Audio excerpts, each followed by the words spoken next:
Hi everyone, welcome back to our Floxies community. Happy Wonder Wednesday. It's been a while. I know we skipped a few weeks, so I'm really happy to be here back with you today. Actually, if you're in the audience watching our live stream, you know what to do. Drop us a comment, drop us a message. I always like to see who's watching us and interact with our audience. So please go ahead and do that.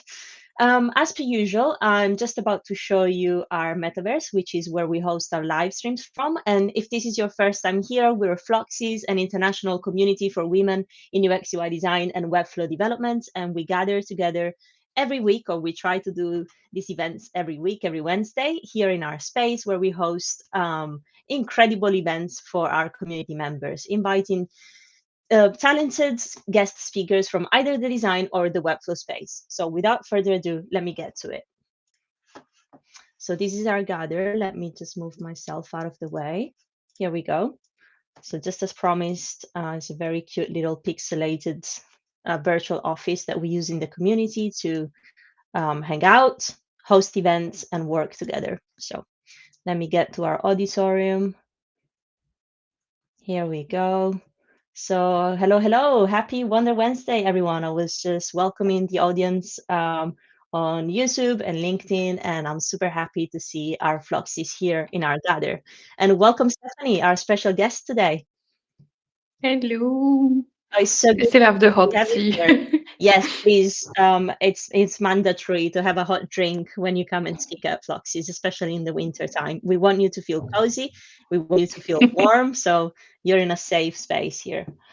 Stephanie, I'm so happy to have you as our speaker today. I know that I've been chasing you for a while. You were in Japan, which is my favorite place on earth. So I was very jealous, and I'm so happy to finally have you here today. And just to give a little bit of context to our Floxies here, Stephanie Walter is a UX researcher, strategist, UX speaker, author, mentor, and teacher. I had to read that because it's so many roles and all of them are so fantastic that I wanted to make sure I didn't miss any of them. And also, Stephanie, I'm going to let you introduce yourself with a little bit more context. But I was so happy when I read your topic about this presentation today because I never used User Diaries. And so I was very intrigued to see what they were all about. And I'm sure all our designers here will get a lot of value from it. So, is there anything else that you would like to tell us about yourself?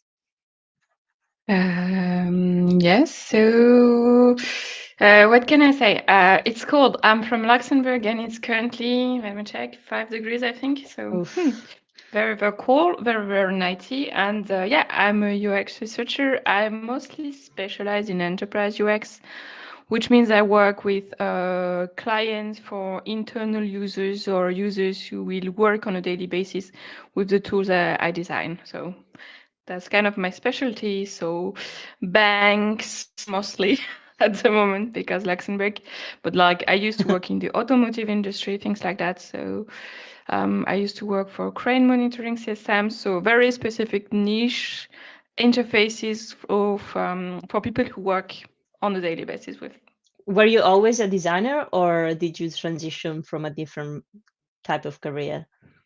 I used to be a designer who coded at the beginning of the career, but then basically I switched full time into UX design, UX research, and now also UX strategy to help a little bit like higher level, take more like strategic decisions, Mhm. influence roadmaps, things like that. That's amazing. That's amazing. I love hearing all of that. We have a lot of career transitioners in the community, obviously professionals that have graduated maybe from a design bootcamp or a traditional design study, or we have a beautiful mix of professionals in here. So it's always interesting to see where people come from and what backgrounds they bring.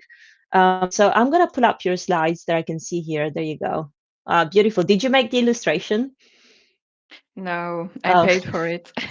well, it's a beautiful Yeah. illustration. I love it. I love it. And so today we were going to talk about user diaries, right? And I know that you use this particular technique to then design and inform the strategy that would have affected the design of a particular tool that is today being used by over 2,000 people. And so Yeah. that's super cool. What are they? So I got some slides There you to go. help. Let's So get to it. just, yeah, let's get to it. So just so you understand the background, because it's important as to why we chose this tool. We migrated a very old tool, 18 years old enterprise tool, and it's a tool that is used by 200, no, 2000 users.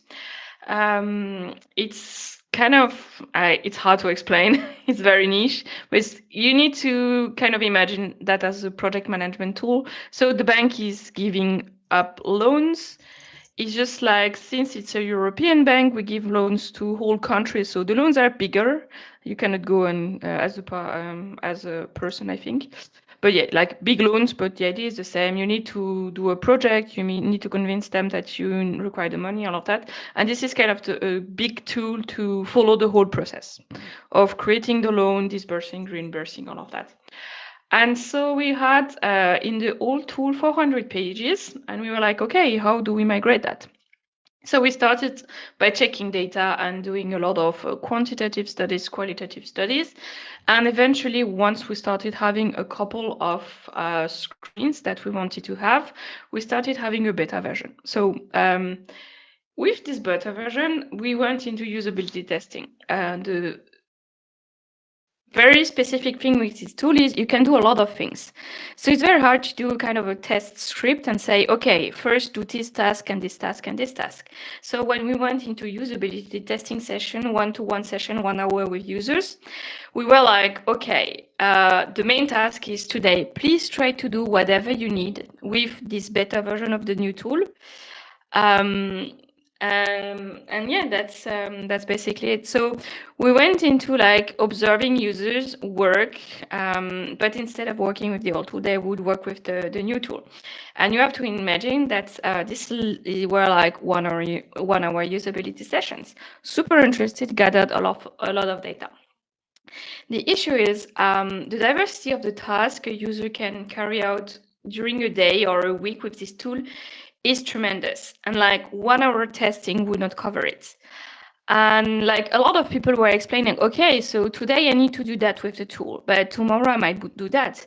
And in December, I will do that because it's the end of the year and we have this specific thing. And we do all of that with this tool.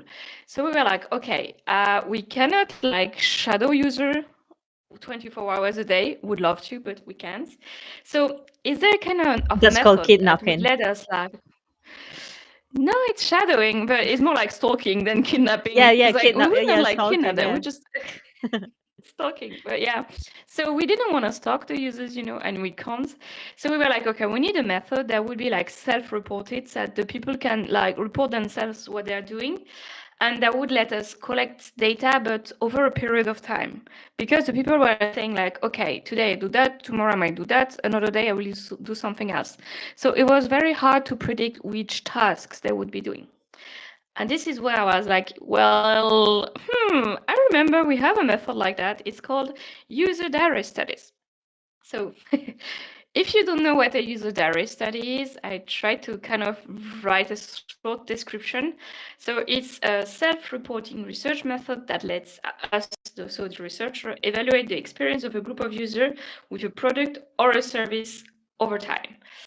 It's usually used in like discovery phases, exploration phase, as ways to gather data, kind of before you start building something.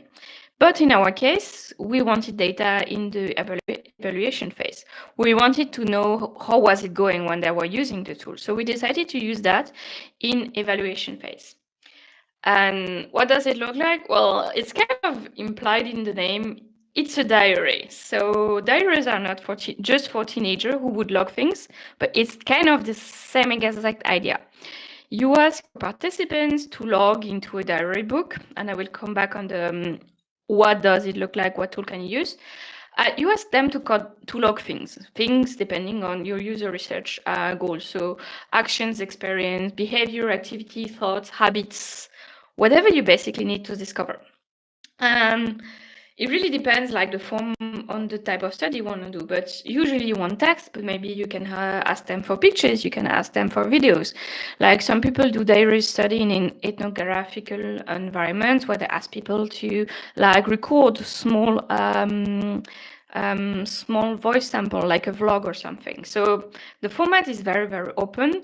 The main thing is it's self-reported, so the user is doing the recording, and it's usually over a period of time. And why it was interesting for my project? Exactly because of that. Because then we could collect real life usage beyond these like one task or two tasks they would do during the one-to-one observation session. And also because we do not need an observer with this method, then it kind of solves the problem of we cannot just like observe them all day long. We do not have the team, the capability, and yeah, it would be also quite annoying. I like the idea of So giving them a task, keeping them accountable a little bit as well. Like mm, people are, I noticed that people generally, and myself as well, I engage more if I'm given something to do, like tangible things to do. Like if you tell me, this is your job for the next 5 times that you use my tool, my community, whatever it is that you're experiencing, it's really yeah. important, and I feel like it enhances engagement that way. Yeah, that's basically the idea. So in the setup, I will show you what was the task we gave them, which is usually very, very, very high level. So how do you usually set up this? Well, you start with your goals. So you build your research plan, and then you need to decide, okay, the scope, who will be my users, and for how long will we run the study. So we decided we split the users in different groups at the bank. So we cannot really do persona because it doesn't make sense. So we call them clouds, for lack of better word. But it was like more task-oriented group of users. And we ran the study 4 times over 2 years with 4 different user groups. And we said, okay, you have 1 month to use the new tool and then to report while you are using the tool. Actually, most user group, we gave them 1 month and a half, and some we even gave them 2 months because at the end of the year, they were so busy that they could not log anything. So the idea is, I think if you're going to for such a method, it's like, okay, maybe you have a plan. We are going to do it for 1 month. And then when you discover that the users are not logging things because they do not have time, stuff like that, be flexible. It's okay if you have time, of course, to kind of run this for a little bit longer. And then you need to decide what you want to capture. So what are you going to ask people? Are you going to capture tasks, activity, motivation, impression? There's like anything you want, basically. You're asking them to self-report. And then decide if you want text, audio, video format, things like that. The big important thing, though, is to choose a trigger. So the trigger is like, when are you going to put something and when are you going to log something in the diary? Usually you have 3 types of trigger. A specific interval of time is like you need to log something every 3 days. For instance, if you are on a diet and you have a nutritionist, they might ask you to log everything you eat. So the specific event or uh, it would be like you need to log every day. And then you have specific event, which would be, okay, you need to log every time you eat something. So specific event is like when something happens. And this is exactly what we did. Is like our trigger was basically every time you need to go back to the old tool to do something because some content is missing, because there's a bug, because you can't find what you need, please log an entry and explain to us what is going on. And the last one is a prompt or signal. So here is basically the researcher sending a signal to the user like, please log. So this is a little bit more complicated to do because you need a way to contact them all the time. So SMS, email, things like that. But for specific studies, this can also work. So it really, really depends, again, on your type of study, what you need to discover. And then when you are going to define what you want to capture or structure the log is a little bit like when you're doing user interview. You have open format, which is the user is the participant is going to log in their own language, their own word. They will basically fill the stuff how they want. You can have closed, like you could ask closed questions, have multiple choice, Likert scales. I hate that word. Or you could have mixed, kind of a little bit of both. And most of the time, we all go for mixed. We want very open question, but maybe you want closed one as well. And then again, format really depends. You could go for a paper diary. For example, in Luxembourg, they did a study recently on consumption habits of people, and like they selected a couple of people in the country, and you got a very nice envelope by mail, and basically it was a paper diary study, and every time you were going grocery shopping, you had to fill a line of the diary with what did you buy, so every single thing. You had to basically like put what you had on your recipe on this diary, I how would much it feel so costed. judged. I would feel so judged by doing Yeah, that. that, but also it's annoying to do. It takes a lot of time. So the Yeah. thing with Luxembourg, though, is they can have that mandatory. If it's the government and they ask you to do that, I think you cannot be fined if you do not do this. So if they do this kind of surveys and things, and like if you are selected, you have to do it. So my friends had to do it. It was a little bit tedious, but okay. For I think it was 1 or 2 weeks. My point is, good luck if you're going for paper diary to digitalize and read it. As like this, it must be a nightmare to like read all the things. So I'm not a big fan, but in certain cases, it can make sense to go paper. Then digital diary, like you could have things like Word, Google Docs, a shared PowerPoint document, Excel sheets, or you can just use a survey or questionnaire tool. The only thing is, the idea of a user diary is the people log multiple times. So you need a survey tool that lets the people submit the same survey again and again and again, so that they can actually fill a logbook. But otherwise, like survey tools work as well. Or you can use communication tools like Slack, WhatsApp, SMS, things like that. That could also work. The cool thing with communication tool is very nice if you want direct prompts. If you want to ask people, okay, no, please log something, you can just like select them. That would work. So my advice is use the format that makes most sense for the participants. And I work at a bank. So what do you think was the format? A check. Can you fill in a check every day with your data? Probably paper or Excel. Excel. Yeah. Yeah, there you go. Oh, there you go. Excel. So behold our amazing user diary. So we had like a very close question, the dates.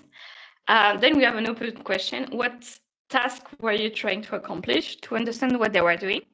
Then how often do you need to do this task? So this is again closed question. You're going to answer a number. Then we ask for the page. Where were you trying to do that? The URL if possible. Then we try to ask for the pain point. What prevented you from doing that? Missing content, wrong content, something not working.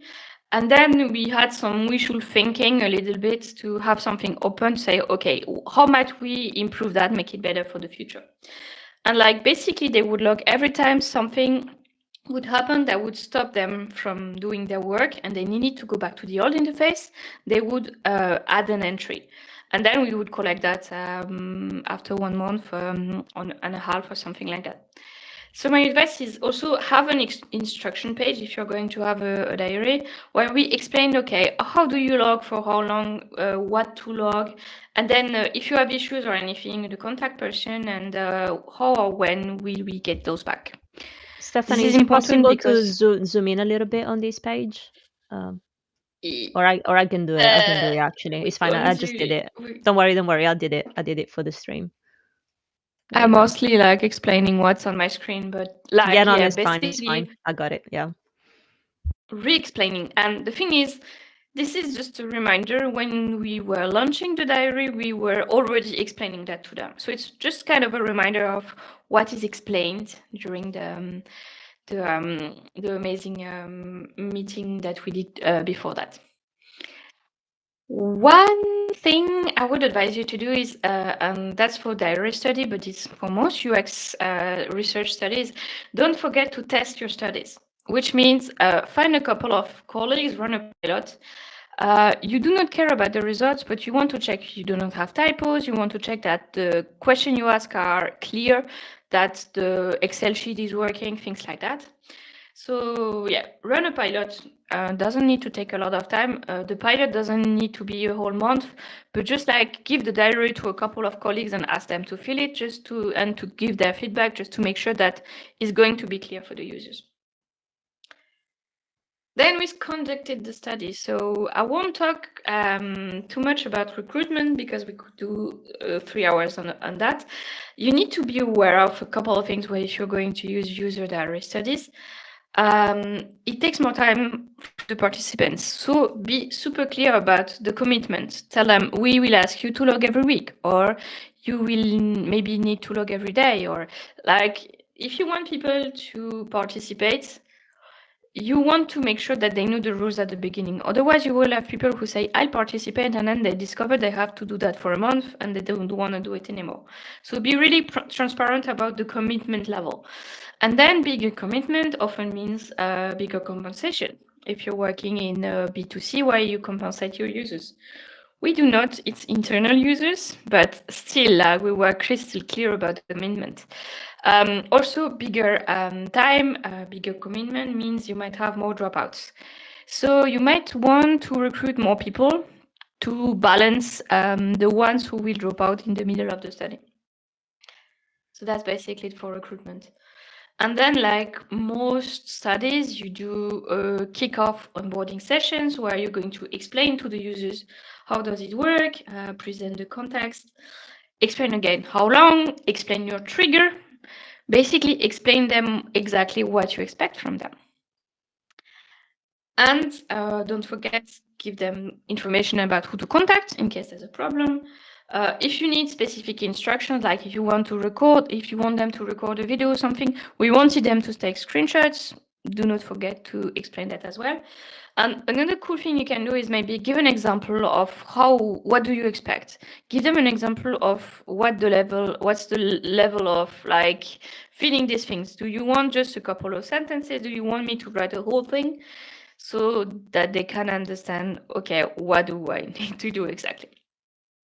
And then don't just like leave it out and wait for a month for something. Do follow-ups, do regular checks, especially if it's a long study. So what we ended up doing is after 2 weeks, I think we would like send an email like, hi, I don't remember exactly the email. It was like, okay, thank you for helping us. Please remember to log if you have any question, and we would like send that to the whole participant list. And then 2 weeks again after that, just to keep them engaged and motivated.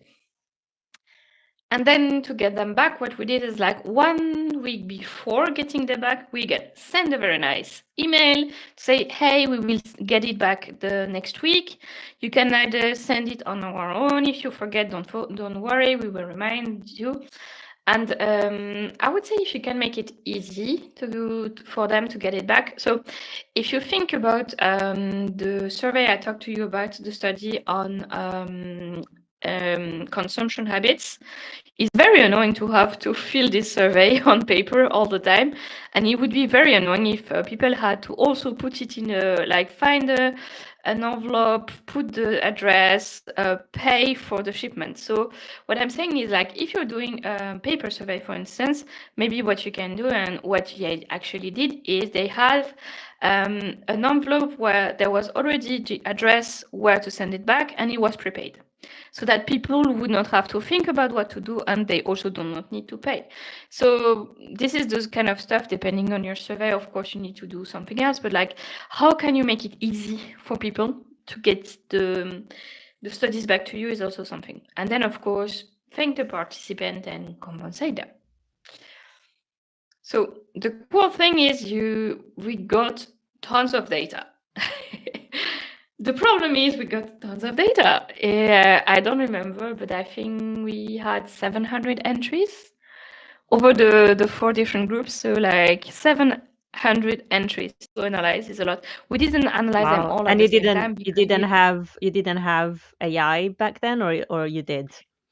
I still don't work for a Oh, bank, so oh, nope. interesting. Nice. So how do you, We well, I we guess can you'll tell improve. us about it, but yeah, 700 entries. Did you manually So analyze all of them? yeah, manually, exactly. So it's split in 4 groups, so we didn't have like to analyze the 700 one at the same time. It was over 2 years, but still, Mm. like there was a lot of data. Wow. So it's kind of analyzing quantitative versus qualitative, and here most of the stuff we had was qualitative data. So the first thing we did is actually prepare for analysis. We kind of, every user sent their diary study back, and then we merged them into one gigantic Excel sheet. So here on my right, I have this kind of gigantic Excel sheet zoomed out. I don't have all the lines, but it looks something like that. You can see Sam puts a couple of screenshots around here, here, and here. And the first thing we did is we cleaned up the duplicated. So we add a column that says how many people asked for that. And every time we saw that 2 people asked for the same thing or had the same issue, we would like merge them, add, increment the number and remove the second one so that we don't have to go into duplicate when we are going to do a deeper analysis. So merge, clean up duplicates, step 1. Step 2 is we did a first round of organization to kind of categorize what was in there. There's no magic wand to do that. It's like basically you go through all the data, you read it with my colleagues, so colleagues from the business, and then the way we categorize that, and this is again very specific to this project, but we had a type. Type meant, is it a usability issue? Is it an improvement? Is it a new feature that didn't exist before and then user wanted? Is it new content or content that we forgot to migrate? Or is it a bug? And this is the color coding. I don't remember the colors. I think usability issues were orange, bug is red, improvement is blue, content is green, and yellow is feature. And then we added this column, and then again, with business people, we talked about gravity. Is it like trivial, minor, moderate, major, or critical? And here again, what helped us decide is how many people are impacted and how is it going to impact the business. So I cannot do that on my own. I need people from the business to also kind of decide, because sometimes they're like, yeah, but it's not very important. It's like, yeah, no, actually, if we get that wrong, we will have big issues on the business side. So yeah, it's major. It's like, okay, fine by me. So going through the data with someone, some other people, group exercise, and then yeah, you discuss and you categorize it. And then we did some tagging. So tagging means we try to bring common themes around each and every single lines. So no, the first thing, we removed the bug, so no more red. We basically opened bug tickets when we were able to reproduce them. And then we tag the data. So by theme, and I will talk about that later, but like search was a big theme that came back a lot. And then we added a column UX take common, which is okay, what do we basically do with this feedback? And this led to more discussion with the business. So for new content, for instance, often it's content that was not migrated. So the discussion was about, okay, do we migrate it? How much of a priority is it to migrate it? From functionalities, so new feature and improvements, here we would discuss again, are we or are we not going to do that? And then for usability issue, there's a couple of things we would do. If it was, sometimes we had things where we're like, I'm not sure I understand that. It's not really clear. So we might go back to participants to ask for more information, like, oh, by the way, you talk about that in the diary. Can you tell me more? So we would like do one-on-one session after that. Or we would like say, okay, it's usability issue. How can we improve the UI to make this better? And last one is very, very specific, but it's like we do nothing, but it's a point for training and change management. And often it's because the usability issues are due to new processes that users are not aware of, or like some changes that they should get used to, after 1 or 2 weeks of using the interface. And we had users who would do like that. They would report some usability issues, and then when we went back to them, I was like, "Oh no, I couldn't find it," but then I reported it, and then like after a couple of days, I actually found it, so it's fine. So this is also why it was interesting to have the date of the report, because if we had like usability issues that were very early at the top of the page of the diary study, usually we were wondering, okay, is it because it was logged the first time they used it and they would not find it, and after that they would find it? Or is it really something they never found? And for that, of course, we kind of do some follow-up session. So yeah, follow-up. That's the last thing. So we did a lot of follow-up. So once you've finished this kind of studies, it's not over. You can actually go back to the users if they're available. So we would maybe go back to ask for clarification, to explore new topics. We also asked some follow-up question about the diary itself to improve it for the next edition. And then we would also like just inform the users of the next step.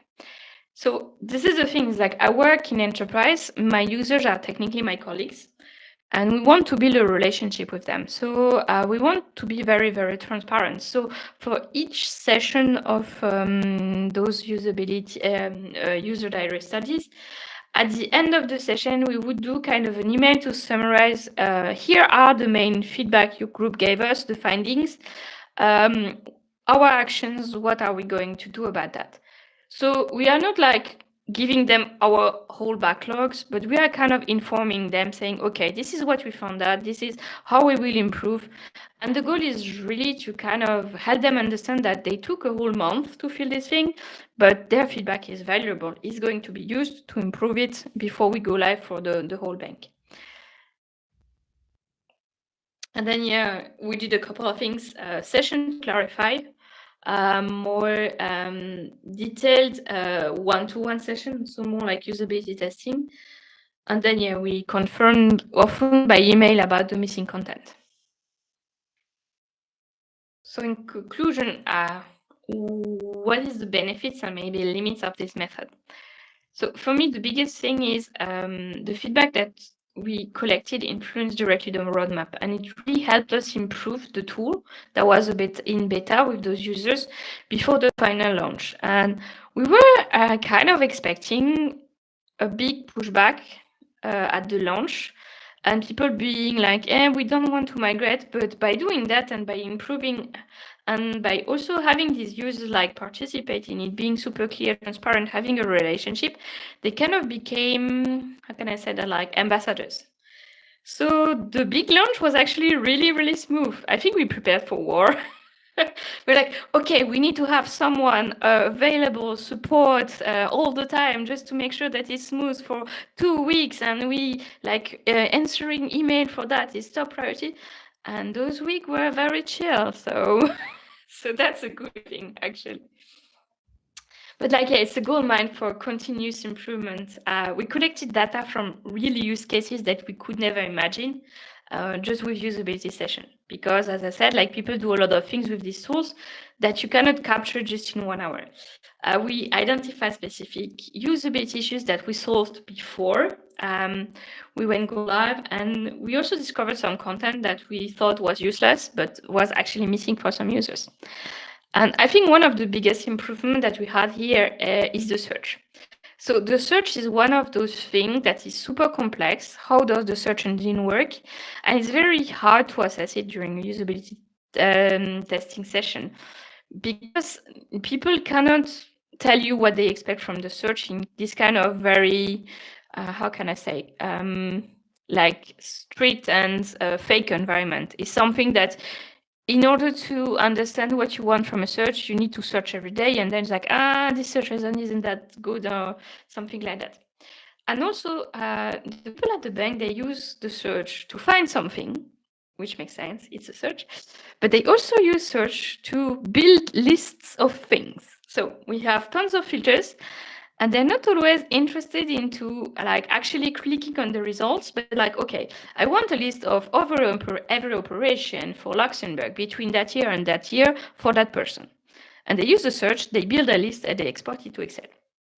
And then the third case is this kind of fuzzy similar things where they're like, my colleague worked on something that is in this country with this kind of, I don't know, mandate or something. It's like, and I want to find something similar, which is like, I'm looking for something, but I don't exactly know what.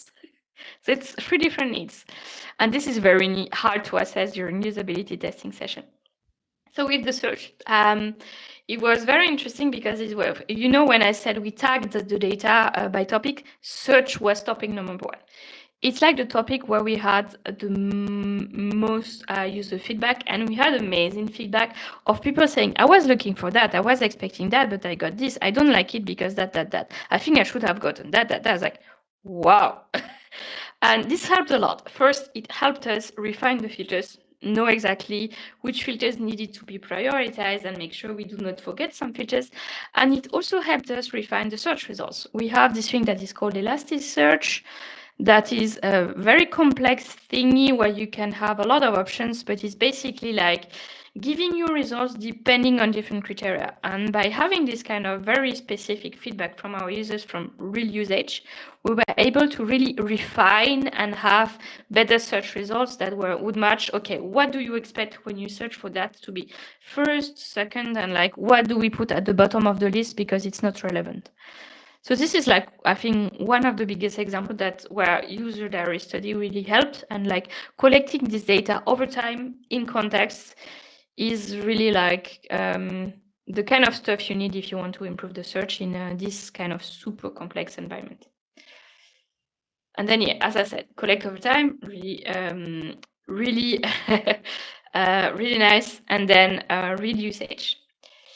A couple of other nice things is you can collect data for things that you cannot really foresee or you cannot really replicate during usability session. And you can also use that to collect data in environments where you could not go to observe. For instance, if you work with a prison, they might not be okay with you going to observe people. But you might be instead be able to send the diary studies where the people would self-report, something like that. So if there's like touchy topics or like places where you cannot go or you cannot do usability testing for certain reasons and you need data over time, that can help. And then the limits, well, the first one is it takes time. It takes time for the researcher, it takes time for the participant. If you're like in a rush, you have only 2 weeks to do research, well, you cannot really use that method. So it's like basically the way the method works is collect information data over time. So yeah, it takes time. And then, yeah, of course, you got big amount of data to analyze, which means you also need time and resources to analyze it. So here again, if you're like, we do not have the time to analyze the data, that might be a problem for you. It's self-observation, self-reported, so people might be biased. For instance, if you ask them to report them emotions, human beings are not really good at kind of analyzing their own emotions, feelings. So be really careful about what you ask them to report, and like make sure you ask them to report things where they can be as unbiased as possible. And then the quality of the data, well, here it's in the hands of the participants. So we get some studies that were almost empty and the quality was really poor and we couldn't really do a lot of things with the entry. So here I think you can mitigate that by giving clear instructions, good examples. And the last thing is like, when you do your research and you have this aha moment, like, that's interesting, let's dig into it. And because you are in the room with the participant, you have this kind of serendipity and you can like dig into that. You cannot have that with this method since you are not in the room. So you might be missing off on things that you would want to dig into as a researcher, but then maybe if you see them in the logbook and you want to schedule a one-to-one follow-up question, that could work too. So yeah, that's basically how we use that method. The cool thing, and also like the limit to be, of course, to understand if it's going to be a method that you can use for your project or not.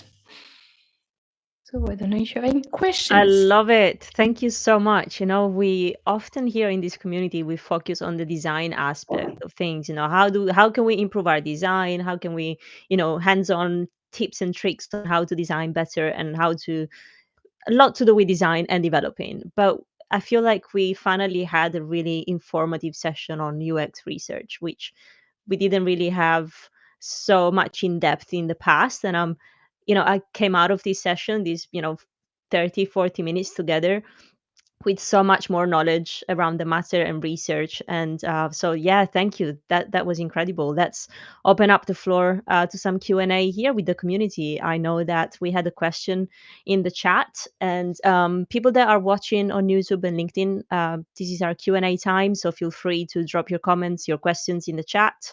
I'm monitoring them as well. And people here at Floxies, if you would like to come on your camera and mics, feel free to put your hands up or drop a comment in the chat as well with your question. Nikki, I know that you're big on research. Did you want to ask the question yourself? If I could, please. Of course, you shall. Okay. So I guess one of my major questions that I was curious about is how did you prevent burnout of the participants during the diary study? We didn't really have that issue, to be honest, because it was kind of so they were volunteer to go and play with the tool in the beta version, and actually it's like a lot of people ask themselves if they could keep access to the tool and keep like using it in parallel with the old one, of course, while we were transitioning. So I think I'm in a very specific environment where people are kind of motivated, especially when they have 18-year-old tool and you give them a new shiny one. So the ones that went through the diary studies, we were not forcing them. They kind of volunteered to be beta testers and doing the usability session and keeping the access. So we didn't really have burnout issues, more like, okay, some people would forget and then we would do like follow-up questions. But here, this is why I was saying during the recruitment, you'll have dropouts for sure.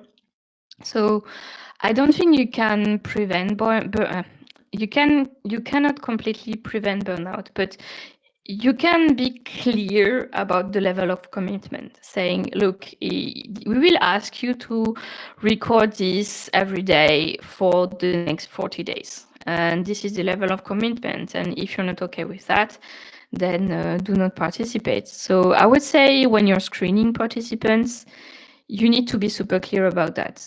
Then I would, as I said, schedule extra participants so that if you have dropouts in the middle of the study, you still have some backups. And this is qualitative, not quantitative data. So the question is like, of course, if you schedule 10 people and none of them completes it, it's kind of a problem. But at some point, if someone doesn't complete it completely and maybe stops in the middle, the question is it going to impact your study? So here I cannot answer because it depends on the study. In our case, it didn't. But I could imagine that if you have, I don't know, like something like, I don't know why I have the diet example, because we talked about diet diaries today with colleagues. And like, yeah, of course, here, if they drop in the middle, it might be a little bit tricky. So I would say it's hard because it really, really depends. And all you can do is try to be honest, try to prevent it. And yeah, that's it, like in advance, but not during. During the study, it's too late. Excellent. I don't Is know it if it okay answered if the question. I ask a follow-up question? Yeah, sure. For By me, all yes. means. Absolutely, absolutely. And then I'm getting to you, Ralph. I can see you on YouTube. So, yes. Go ahead, Ashley. That's awesome.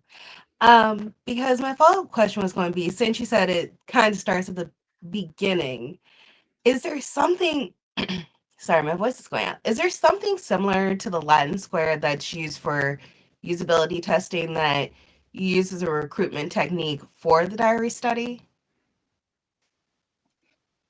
I'm not sure I understood. You were talking about lenses.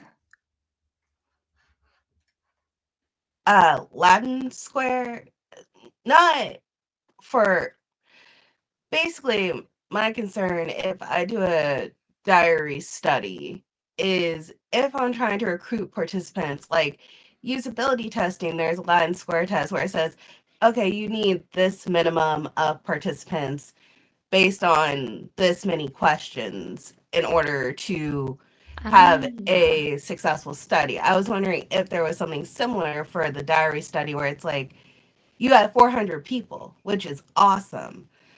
But is there anything to make sure that there's no bias of like, well, you got too many people from this department versus that department in a bank?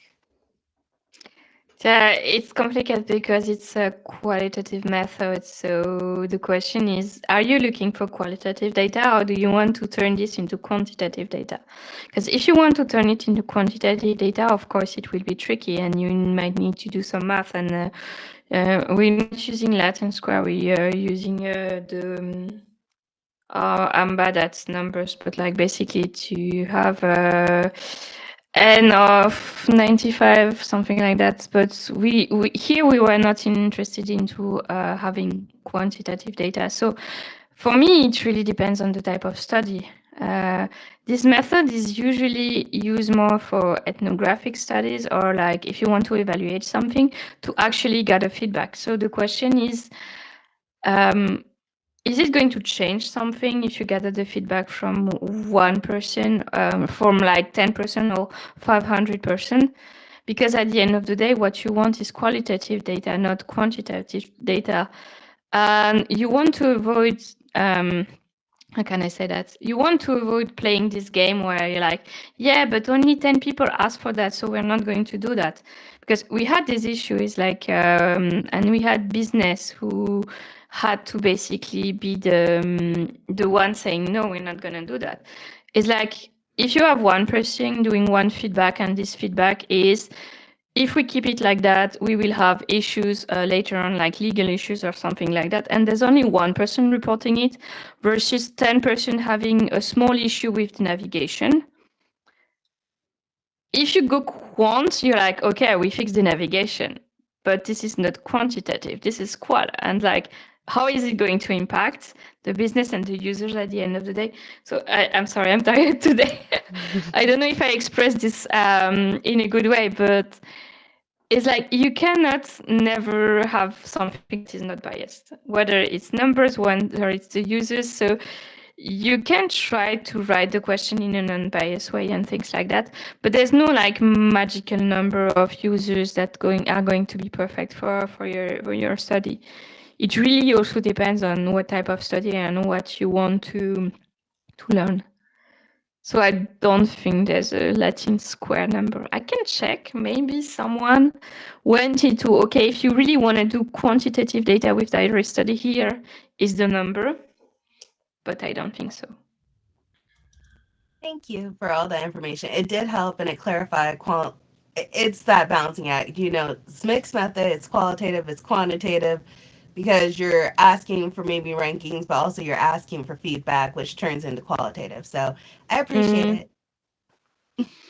Absolutely. Yeah, it Thank you, depends if you ask for Ashley. rankings.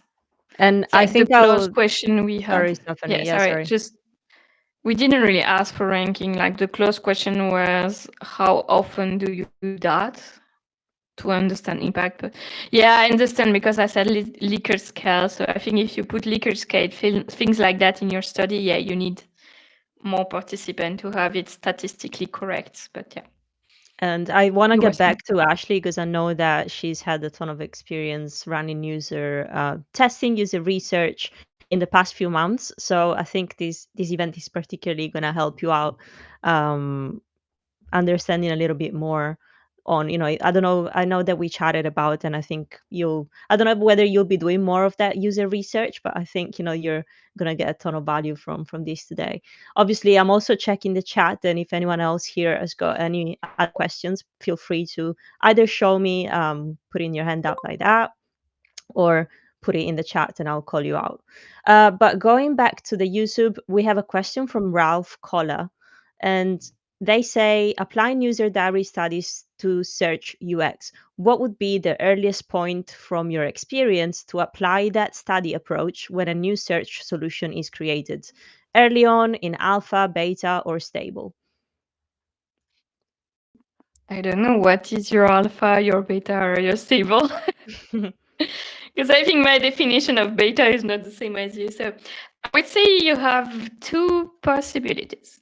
Either you have something that is already built, like we had, and then you can do the diary studies and ask people to log the search that they do. And then you can ask them, if you do a search and it's not working, it's not like the search result you are expecting, what were you expecting? No. You can ask them for URLs, things like that. But then you would already be into, I have something developed and I have something that works. Another thing you could do if you do not have anything developed, and it would be like, if you have an existing tool and you're going to migrate it, you can ask them to report their search habit on their current tool.